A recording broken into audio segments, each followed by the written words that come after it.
ประเทศไทยจังหวัดแพร่ FM 91 เมกะเฮิรตซ์ให้ความรู้คู่ความสุข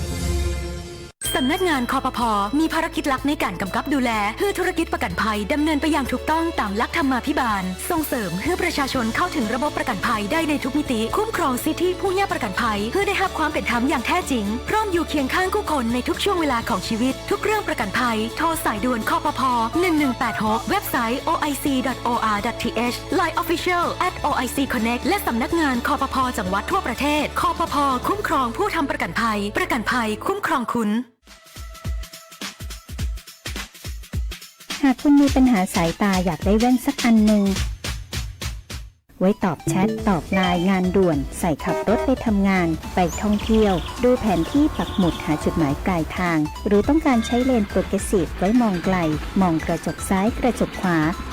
The World of Opticon เราเข้าใจถึงปัญหาสายตาของคุณดีวัดสายตาแม่นยำโดยทัศนศาสตร์ด้วยประสบการณ์กว่า40 ปี The World of Opticon ช่วยคุณได้ตัวแทนจำหน่ายแว่นตานาฬิกาพร้อมบริการหลังการขาย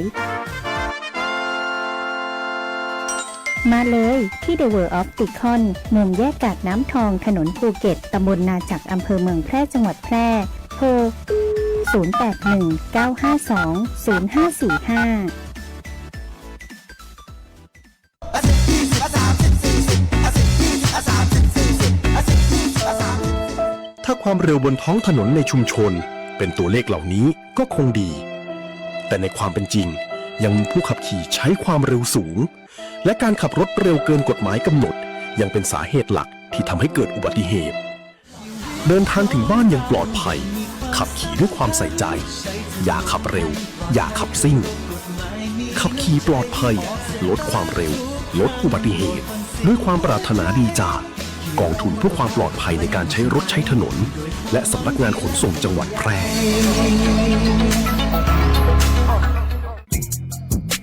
เพราะความปลอดภัยไม่ได้เริ่มตอนที่เหยียบคันเร่งแต่เริ่มที่เช็ครถเช็คเส้นทางเช็คคนว่าพร้อมแค่ไหน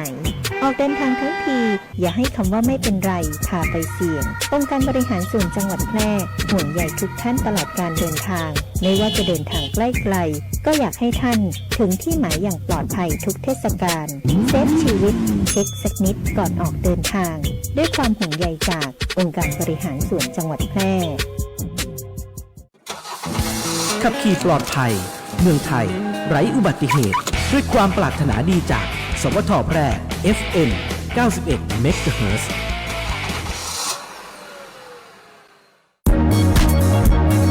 ครอบคลุมกว้างไกลสื่อสารฉับไวฟังสวท.แพร่ FM 91 เมกะเฮิรตซ์กรมประชาสัมพันธ์สื่อรัฐพัฒนาคุณภาพชีวิตคนจังหวัดแพร่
รายการสัญจรปลอดภัย Have a safe drive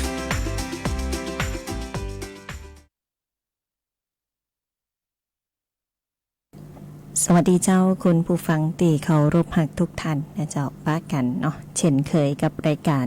ม่วนใจบ่าย3นะเจ้า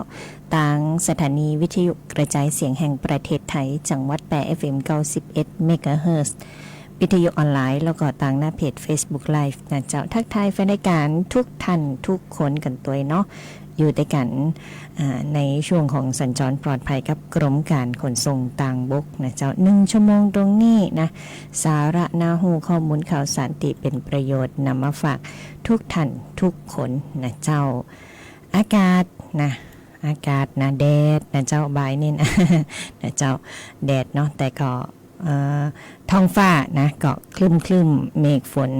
เป็นตีเหมือนกันนะคุณฟังเพราะฉะนั้นระมัดระวังเนาะในช่วงนี้ก็ยังคงมีฝนตกกันอยู่นะเจ้าเป็นห่วงเป็นใยสุขภาพของหลายท่านหลายคนเนาะบึดฝนนะฝนแล้วก็ดึกมาอาจจะมีอากาศเย็นๆนะหรือบางท่านนะเข้าออกนะบึดแอนะก็อย่าเป็นไข้บ่สบายกันได้นะเจ้าสำหรับในช่วงของ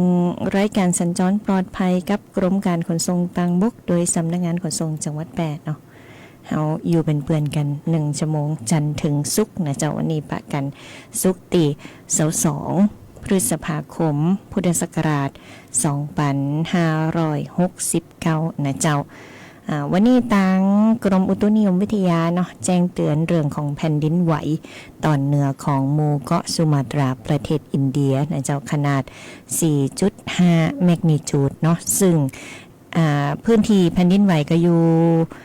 ทางทิศตะวันตกเฉียงใต้ของอำเภอเมืองจังหวัดสตูลนะเจ้าห่างจากสตูลประเทศไทยของเฮา371กิโลเมตรนะเอามาเล่าสู่กันฟังเนาะเป็นช่วงนะเจ้าตีถ้ามีแผ่นดินไหวเกิดขึ้นเนาะก็อาจจะมีต่อเนื่องเนาะพดไปปุ่นพดไปเพนะเฮาก็เอามาเล่าสู่กันฟังเนาะเพราะว่าสัปดาห์ที่แล้วก็จะมีข่าวเรื่องแผ่นดินไหวตีพม่าเนาะแล้วก็สั่นสะเทือนฮับโฮในโซนกรุงเทพมหานครนะเจ้าก็น่าจะเป็นเส้นเปลือกโลกเดียวกันนะเจ้าส่วนหลายพื้นที่เนาะมีการแจ้งเตือนน้ำป่าไหลหลากน้ำท่วมฉับพลันดินโคลนถล่มนะตะคืนนี้ตะวันนี้ก็ตั้งห้วยโรงนะเจ้าที่ออกมาเตือนกันเนาะช่วงค่ำๆนะเจ้าแล้วก็ลำปางเนาะที่เฮาหันนะแม่สะเรียงนะเจ้าน้ำป่าไหลหลากเนาะคุณผู้ฟังประชาชนที่อยู่ติดกับน้ำนะห้วยหนองคลองบึงลำห้วยนะเจ้าลำธารหรือว่าสายน้ำต่างๆที่ไหลอยู่ข้างบ้านก็ดีนะหรือใกล้ๆบ้านนะเจ้าหรือบางท่านเนาะมีบ้านสวนนะอยู่บนดอยพ่องนะเจ้าอันนี้ก็ต้องเฝ้าระวังเนาะในเรื่องของฝนตกหนักเป็นบางพื้นที่นะเจ้าอย่าให้เกิดน้ำป่าไหลหลากน้ำท่วมฉับพลันนะเจ้าแล้วก็ตั้งอากาศเนาะกรมอุตุนิยมวิทยาเปิ้นก็คาดหมายลักษณะอากาศไว้นะเจ้าเปิ้นบอกว่าในช่วง23ถึง24พฤษภาคมเนี่ยประเทศไทยของเฮานี่ฝนลดลงนะเจ้าแต่ว่ายังคงมีฝนตกหนักเนี่ยบางแห่งบริเวณภาคเหนือแสดงว่าภาคเหนือก็ยังฝนตกต่อเนื่องอยู่นะเจ้าแล้วก็จะตกในภาคตะวันออกภาคใต้ฝั่งตะวันตกนะเจ้าเนื่องจากมีมรสุมตะวันตกเฉียงใต้กำลังปานกลางนะพัดปกคลุมทะเลอันดามันประเทศไทยอ่าวไทยส่วนในช่วงของวันที่25ถึง28พฤษภาคมด้านรับลมมรสุมของประเทศไทยโดยเฉพาะภาคตะวันออกภาคใต้ฝั่งตะวันตกก็จะมีฝนหนักขึ้นนะเจ้าแล้วก็จะมีฝนตกหนักถึงหนักมากในบางแห่งเนื่องจากมรสุมตะวันตกเฉียงใต้ตีพัดปกคลุมทะเลอันดามันประเทศไทยอ่าวไทยก็มีกำลังแรงขึ้นเนาะสำหรับคลื่นลมบริเวณทะเลอันดามันอ่าวไทยมีกำลังปานกลางโดยทะเลอันดามันตอนบนก็จะมีคลื่นสูงอยู่ประมาณ2เมตรทะเลอันดามันตอนล่างอ่าวไทยคลื่นสูง 1-2 เมตรบริเวณที่มีฝนฟ้าคะนองคลื่นก็จะสูงนักกว่า2เมตรนะเจ้านะทะเลมีคลื่นสูงเนาะ ก็ขอให้คุณผู้ฟังประชาชนนะเจ้าระมัดระวังอันตรายจากฝนตกหนักฝนที่ตกสะสมอาจยังเกิดน้ำท่วมฉับพลันน้ำป่าไหลหลากน้ำล้นตลิ่งได้สำหรับภาคเหนือภาคตะวันออกนะเจ้าส่วนภาคใต้เนี่ยเนาะก็ยังว่าทะเลอันดามันอ่าวไทยเนี่ยก็มีฝนมีคลื่นลมแห้งหลีกเลี่ยงการเดินเรือในบริเวณที่มีฝนฟ้าขนองตลอดช่วงนะเจ้าสภาพอากาศในภาคเหนือเฮาเนาะ22ถึง25นี่ฝนฟ้าขนองร้อยละ40ถึง60ของพื้นที่แล้วก็มีฝนตกหนักในบางแห่งนะเจ้าส่วนในช่วง26ถึง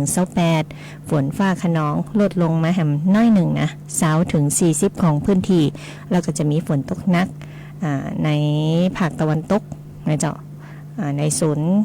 ฝั่งตะวันตกนะเจ้าอุณหภูมิจะอยู่ที่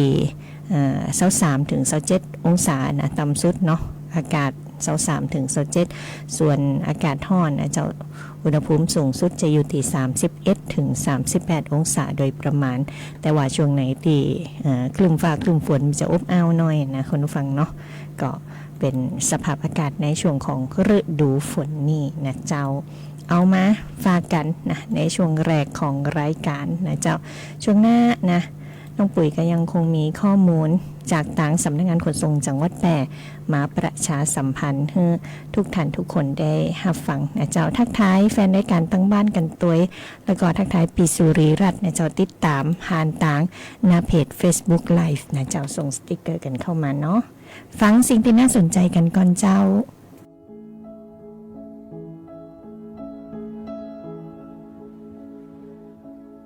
เป็นครั้งแรกครับที่ผมดื่มแล้วขับนะครับก็วันนั้นดื่มไปครับระยะเวลาก็นานเหมือนกันครับพอหลังจากทานข้าวเสร็จเนี่ยเราก็มีการนั่งพูดคุยกันไปเรื่อยๆก็หมดชนต่อครับตัวเราเองเรารู้สึกว่าเรายังสามารถขับรถได้ปกติอยู่ผมก็ขับรถไปตามทางครับเพื่อที่จะกลับบ้านนะครับแต่ว่าด้านหน้าของผมเนี่ยตรงที่มันเป็น3แยกเนี่ยมีรถจอดอยู่ข้างหน้าแล้วพอเลี้ยวไปเนี่ยก็มีรถอีกคันหนึ่งสวนขึ้นมาเหมือนกันครับในทางเลนของเขานั่นแหละครับเกิดอุบัติเหตุตรงนั้นครับผมไม่อยากให้ทุกๆคนนะครับใช้ชีวิตอย่างประมาทครับเราไม่รู้หรอกครับว่าเหตุการณ์ของคุณเนี่ยจะโชคดีแบบผมไหมที่เกิดอุบัติเหตุขึ้นแล้วไม่มีใครเป็นอะไรจงใช้ชีวิตอย่างมีสติครับที่สำคัญเลยนะครับดื่มไม่ขับ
ปัจจุบันบริบทการเคลื่อนย้ายแรงงานระหว่างประเทศของไทยเริ่มเปลี่ยนแปลงจากการเป็นประเทศต้นทางมาสู่การเป็นประเทศปลายทาง การเคลื่อนย้ายแรงงานจากประเทศเพื่อนบ้านได้แก่เมียนมา ลาว และเวียดนาม โครงสร้างของประชากรที่เปลี่ยนแปลงไปสู่สังคมสูงอายุจึงมีความจำเป็นที่จะต้องนำแรงงานต่างด้าวมาทดแทนกำลังแรงงานไทยที่ยังไม่เพียงพอในหลายกิจการสำนักงานจัดหางานจังหวัดแพร่ภายใต้สังกัดกรมการจัดหางานกระทรวงแรงงานเป็นหน่วยงานหลักที่ให้บริการจัดหางานแก่ประชาชนทุกกลุ่มเป้าหมายรวมถึงการควบคุมกำกับการทำงานของคนต่างด้าวซึ่งปัจจุบันได้มีการนำระบบสารสนเทศเข้ามาอำนวยความสะดวกในการให้บริการผ่านระบบ e-work permit โดยมีกระบวนการให้บริการรับคำขอการแจ้งการทำงานของคนต่างด้าวและการผลิตใบอนุญาตทำงานสอบถามข้อมูลหรือรายละเอียดเพิ่มเติมได้ที่เพจ Facebook สำนักงานจัดหางานจังหวัดแพร่แอปพลิเคชัน Line OA @435DEAQA หมายเลขโทรศัพท์ 054-511-721 และ 054-511-807 และสายด่วนกรมการจัดหางาน 1506 กด 2 สำนักงานจัดหางานจังหวัดแพร่มุ่งหวังให้นายจ้างและแรงงานต่างด้าวได้รับการคุ้มครองตามกฎหมายอย่างเป็นธรรม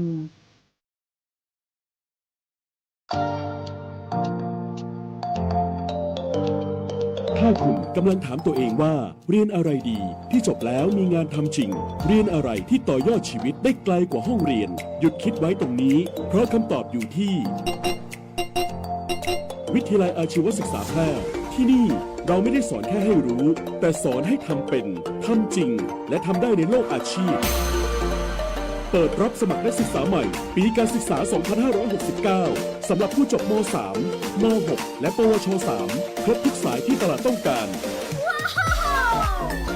ทั้งการบัญชี การตลาด การจัดการสำนักงานดิจิทัล การจัดการโลจิสติกส์และซัพพลายเส้นคหกรรมศาสตร์ อาหารและโภชนาการ แฟชั่นสิ่งทอ ดิจิทัลกราฟิก วิจิตรศิลป์ การโรงแรม การท่องเที่ยว เทคโนโลยีธุรกิจดิจิทัล และเทคโนโลยีสารสนเทศ เรียนได้ตั้งแต่ปวช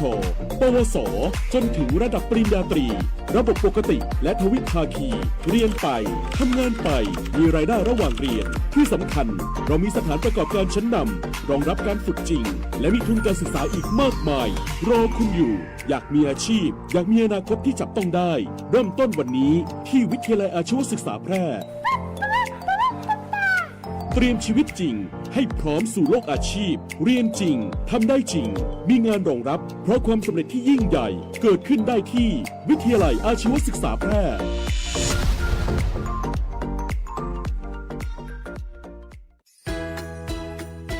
หากคุณอยากจะซื้อที่ดินพร้อมอาคารหรือห้องชุดปลูกสร้างอาคารหรือซื้อที่ดินพร้อมปลูกสร้างอาคารต่อเติมซ่อมแซมอาคารหรือจะกู้เพิ่ม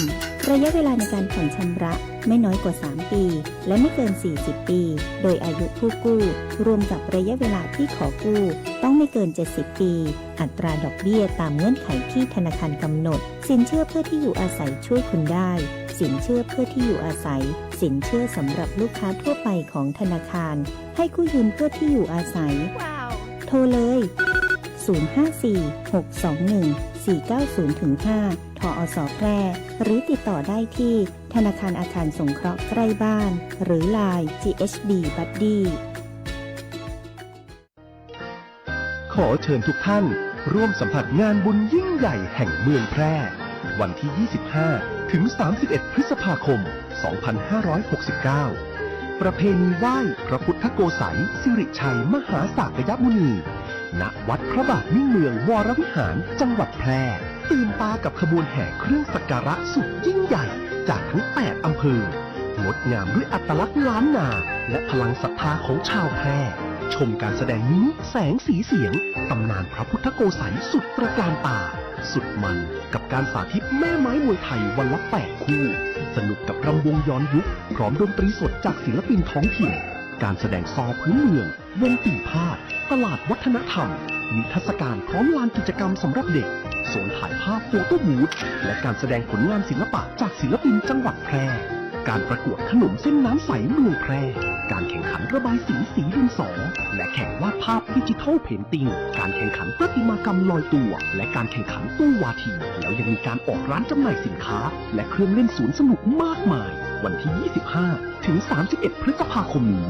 ณ วัดพระบาทมิ่งเมืองวรวิหาร จังหวัดแพร่ จัดโดยสำนักงานวัฒนธรรมจังหวัดแพร่ รายการสัญจรปลอดภัยกับกรมการขนส่งทางบก วันหยุดยาวนี้ขับขี่ปลอดภัยใส่ใจทุกการเดินทางสนับสนุนโดยกรมการขนส่งทางบกและกองทุนเพื่อความปลอดภัยในการใช้รถใช้ถนน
จ้าผลงานเพลงลูกทุ่งมวลๆนะเจ้าในช่วงของรายการมวลใจบ่าย3นะเจ้าสัญจรปลอดภัยกับกรมการขนส่งทางบกโดยสำนักงานขนส่งจังหวัดแปรนะเจ้าก็มอบให้แฟนรายการได้ติดตามข้อมูลข่าวสารผลงานเพลงเพราะๆกันนะเจ้าในช่วงนี้เนาะก็มีข้อมูลข่าวสารประชาสัมพันธ์นะเจ้าคุณผู้ฟังเตะเข้ามาในเวียงเนาะตอนนี้นะเจ้าตรงวงเวียนน้ำปุนะวัดพระบาทมิ่งเมืองวรวิหารเนาะก็จะมีงานไหว้พระพุทธโกษัยสิริชัยมหาสากยมุนีนะเจ้าเสาร์5ถึง30พฤษภาคมนี้นะเจ้าแล้วก็ตอนนี้เนาะก็มีพ่อกาแม่ขายมาตั้งร้านก้าขายขอบขายครัวกันแล้วเนาะใครตีฝั่งตีหีบก็หลีกเลี่ยงเส้นทางนี้นะเจ้าเพราะว่าจราจรติดขัดหน่อยนะคุณผู้ฟังนะเพราะว่าเปิ่นกำลังจะเตรียมงานนะเจ้าเตรียมงานไหว้พระพุทธโกษัยสิริชัยสากยมุนีวัดพระบาทมิ่งเมืองวรวิหารนะเจ้าแจ้งท่านติใจรถใจถนนได้หลีกเลี่ยงเส้นทางเนาะเพื่อว่าบางท่านก็จะฝั่งเหตุไปตั้งใดนะรถจะติดนะเจ้าใครที่บ่ได้ไปในตั้งใดก็เชิญชวนมาแอลมาสักการะสิ่งศักดิ์สิทธิ์กูบ้านกูเมืองของเมืองแปรนะเจ้าวัดพระบาทมิ่งเมืองวรวิหารเนาะ25พฤษภาคมถึง30พฤษภาคม2569นี่นะเจ้าใจรถใจถนนด้วยความระมัดระวังกันตัวนะแรงนี่ก็การสำไว้เทศบาลเมืองแปรนะคุณผู้ฟังคือคักน้อยนะบริเวณนี้แล้วก็ช่วงนี้เนาะเด็กละอ่อนก็เลิกโรงเรียนทำนะ ใครไปไหนตั้งใดเพื่อไว้ดำเวลากันตัวนะเจ้าในช่วงนี้เนาะก็จะอู้ถึงเรื่องของการติดตั้งคาร์ซีทให้เหมาะสมสำหรับเด็กตามช่วงวัยนะเจ้าเพื่อเพิ่มความปลอดภัยให้กับลูกๆหลานๆของท่านนะเจ้าตีปลอดภัยที่สุดในการติดตั้งคาร์ซีทป้องกันแห้งกระแทกจากถุงลมนิรภัยนะเจ้าต้องติดตั้งคาร์ซีทไว้แถวหลังเนาะเบาะหลังคนขับนะเจ้าคุณผู้ฟังนะห้องผู้โดยสารนะเจ้าบอกควรติดตั้งคาร์ซีทตีเบาะหน้านะเจ้าเพราะว่าเมื่อเกิดอุบัติเหตุเนี่ยก็เสี่ยงต่อการบาดเจ็บรุนแรงกว่าเบาะหลังถึง5 เท่านะเจ้าในจะเป็นกระจกแหมเนาะในจะมีโอกาสที่คาร์ซีทจะหลุดออกนอกรถได้นะเจ้าการติดตั้งคาร์ซีทก็ต้องติดตั้งให้ถูกกับช่วงวัยนะของลูกหลานของเด็กนะเจ้าเด็กแรกเกิดเนาะเพิ่นบอกว่าให้เลือกคาร์ซีทแบบกระเช้านะเจ้าติดตั้งแบบหันหน้าเข้าเบาะรถนะเจ้าปกตินะสมัยตะเมินก็จะหันว่ามีการติดตั้งเหมือนเฮานั่งพอไปตั้งหน้านะเจ้าแต่กรณีของการติดตั้งคาร์ซีทเบาะสำหรับเด็กเนี่ยให้หันหน้าละอ่อนนะเจ้าให้หันตีหนังละอ่อนเนี่ยที่เขาจะติดตั้งคาร์ซีทนี่นะหันเข้าหาเบาะนะเจ้าคุณผู้ฟังนะกลับด้านกับเฮาหนังนะเจ้าก็จะช่วยปกป้องศีรษะคอและกระดูกสันหลังของเด็กทารกนะเจ้าเพราะว่าเลาะบางนะเจ้าปลอดภัยให้ได้นักที่สุดอันนี้ในกรณีที่หลายท่านเนาะจะต้องพาครอบครัวเดินต่างไปที่อื่นตีไก่ข้ามจังหวัดเนาะแต่ว่าส่วนใหญ่แล้วเนาะเด็กแรกเกิดก็เปิ่นว่าจะหลีกเลี่ยงนะการเดินทางนะเจ้าเพราะว่าน้องน้อยอยู่อีนะอายุ 1-3 ปีให้เลือกคาร์ซีทแบบหันหน้าเข้านะเจ้าเพื่อลดแรงกระแทกบริเวณศีรษะและคอปกป้องส่วนเปราะบางจากแรงเหวี่ยงนะเจ้าเมื่อรถเบรกกระทันหันนะเจ้าเนาะคุณผู้ฟังการที่ตั้งคาร์ซีทนะก็จะต้องมีการคำนึงถึงความปลอดภัยเนาะเพิ่มความปลอดภัยในการใช้งานตัวนะเจ้าซึ่งคาร์ซีทเนี่ยก็มีหลากหลายราคานะเจ้าก็เอาตีเหมาะสมได้คุณภาพนะเจ้าอายุ 2-6 ปีเลือกคาร์ซีทแบบหันหน้าออกนะเจ้าอันนี้เด็กโตแล้วนะเจ้าเมื่อเด็กๆเริ่มโตนะมักจะสนใจสิ่งรอบตัวนะเจ้าบางครั้งการนั่งคาร์ซีทแบบหันหน้าเข้าเบาะเหมือนเนี่ยก็จะเนี่ยน้องๆลูกๆหลานๆของท่านงอแงได้นะเพราะมาหันตะเบาะเนาะ นะเจ้า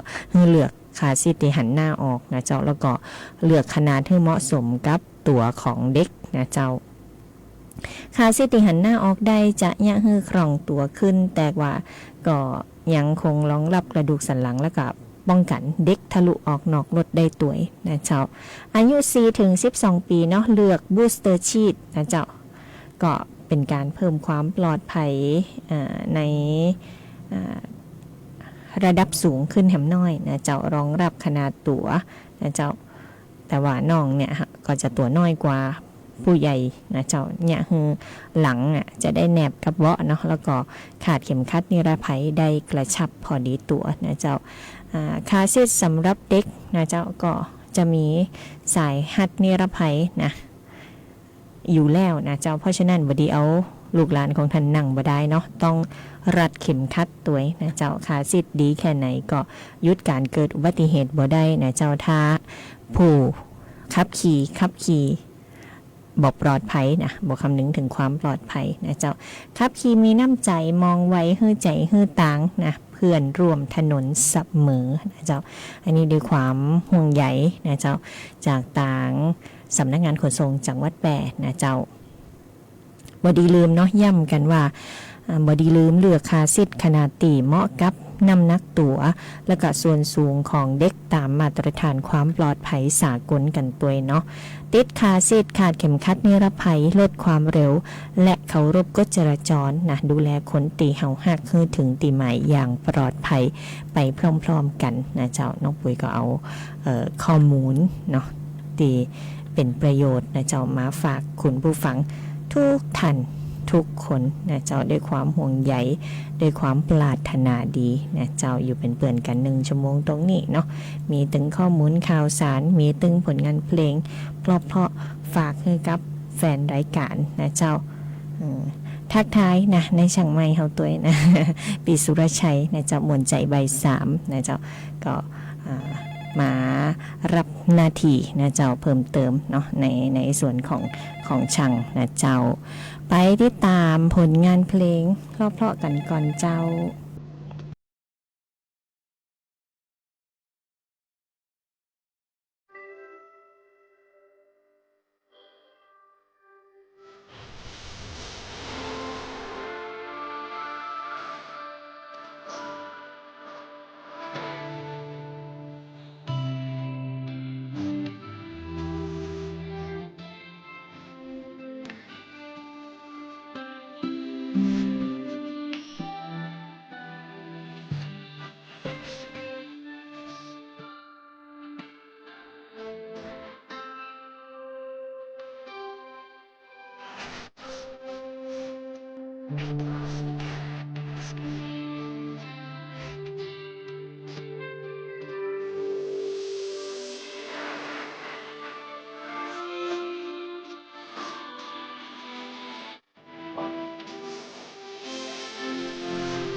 ใ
ต้รายการกันแล้วนะเจ้าต้องขอบพระคุณแฟนรายการทุกท่านทุกคนเนาะเตียงขึ้นเกียรติตามฮับชมฮับฟังนะเจ้ารายการมวลใจใบ3ช่วงสัญจรปลอดภัยกับกรมการขนส่งทางบกโดยสำนักงานขนส่งจังหวัดแปรนะเจ้าอยู่ด้วยกัน1ชั่วโมงตรงนี้เนาะจันทร์ถึงศุกร์นะเจ้าก็มาป้ากันได้ไหมในสัปดาห์หน้านะเจ้าเวลาเดียวกันนี่นะเจ้าแล้วก็เจิญจวนแอวงานประเพณีไหว้พระพุทธโกษัยสิริชัยมหาสากยมุนีพระคูบ้านคูเมืองของเมืองแปรกันตัวยนะเจ้า25ถึง30พฤษภาคมนี้นะเจ้าช่วงนี้ประกาศไม่ขายก็ตั้งร้านขายขอบขายครัวกันแล้วนะเจ้าคุณผู้ฟังติดใจรถใจถนนเนาะถ้าไปเอางานก็ขอความหัวมือจอดในพื้นที่ตีจัดไว้เฮอนะเจ้าแล้วก็บอกกีดขวางการจราจรนะเจ้าก็ขอเฮอแอลอย่างสนุกสนานในช่วงของวันหยุดสุดสัปดาห์จีอีนะเจ้าด้วยความห่วงใยจากทางสำนักงานขนส่งจังหวัดแปรและสวทแปร FM 91 เมกะเฮิรตซ์เจ้าวันนี้ขอบคุณติดตามทุกช่องทางกันตัวยนะเจ้าป้ากันไหมในครั้งต่อไปลาไปก่อนสวัสดีเจ้าสนับสนุนโดยกรมการขนส่งทางบกและกองทุนเพื่อความปลอดภัยในการใช้รถใช้ถนน